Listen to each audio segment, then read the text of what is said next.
যাকে আইডল মেনে ক্রিকেট খেলা শুরু সেই মাশরাফির কাছ থেকে শুভেচ্ছা পেয়ে ইকবাল হোসেন ইমনের আনন্দ যেন আকাশ ছোঁয়া।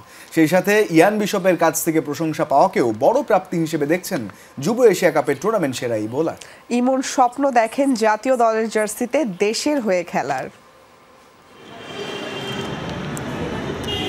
যেখান থেকে যাত্রা শুরু করেছিল অনূর্ধ্ব-19 দল, শিরোপা ধরে রেখে সেই ভালোবাসার ঠিকানা মিরপুরে আজিজুল হাকিম তামিমের দল। মিরপুর শেরে বাংলা প্রাঙ্গণ মুখরিত তাদের পদচারণায়। ফুলেল শুভেচ্ছা দিয়ে তাদের বরণ করে নিতে হোম ও ক্রিকেটে উপস্থিত পরিবারের সদস্যরাও।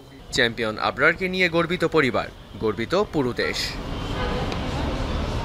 তবে শিরোপা ধরে রাখার মিশনে যার অবদান না বললেই নয়, তিনি ইকবাল হোসেন ইমন। একটু লাজুক প্রকৃতির হওয়াতেই কথা বলা থেকে বল করাটাকেই সহজ বলছেন তিনি। তবে এই লাজুক চেহারার পেছনের বিধ্বংসী রূপ দেখিয়ে ফাইনাল ম্যাচ সেরার পাশাপাশি টুর্নামেন্ট সেরাও হয়েছেন এই bowler. Man of the final, man of the tournament হয়ে আলহামদুলিল্লাহ আমার অনুভূতি অনেক ভালো। আমি খুব এক্সাইটেড। আসলে ভারতকে হারানো একটা বেশি অনুভূতিকে ভালো লাগার কাজ। সো আমরা জায়গা থেকে ভালো কাজ করতে পারছি আলহামদুলিল্লাহ। মাশরাফিকে আইডল মেনেই ক্রিকেটের পথ চলা শুরু। সেই আইডলের কাছ থেকে শুভেচ্ছা পেয়ে বেশ উচ্ছ্বসিত ইমন।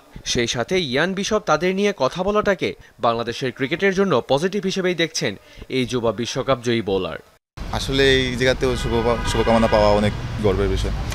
আর আমি অনেক হ্যাপি যে মাশরাফি ভাই আমাদেরকে যে ইয়ে দিছে, ধন্যবাদ, থ্যাঙ্কস জানাইছি। একজন লিজেন্ডারি কমেন্টারি যখন আমাদের নিয়ে কমেন্টারি করে, প্রশংসা করে, তখন বিষয়টা অনেক বড় হয় আর নিজের কাছে অনেক বড় লাগা, ভালো লাগা।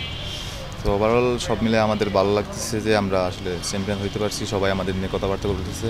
রুট লেভেল থেকে শুরু করে বাংলাদেশের প্রত্যেকটা ক্রিকেটারের লক্ষ্য ও স্বপ্ন একটিই, জাতীয় দলের জার্সি গায়ে তোলা। আমার তো টার্গেট আছে যে ন্যাশনাল টিমে খেলবো ইনশাল্লাহ। আমি আমার প্ল্যান অনুযায়ী আগাইতেছি। সো আপনারা আমাদের জন্য দোয়া করবেন। আর এই জায়গায় আমাদের গেম ডেভেলপমেন্ট আমাদেরকে অনেক সাপোর্ট করতেছে। সোমবার মধ্যরাতে ট্রফি নিয়ে দেশে ফেরার সময় কয়েকজন পরিচালক থাকলেও বিসিবি বস দেশের বাইরে থাকায় এখনও দেখা হয়নি তামিমদের। আনুষ্ঠানিক কোনো আয়োজনও ছিল না বোর্ডের। গর্বের উপলক্ষ রঙিন করে রাখতে তাই তো আপাতত অপেক্ষা ফারুক আহমেদের দেশে ফেরার জন্য।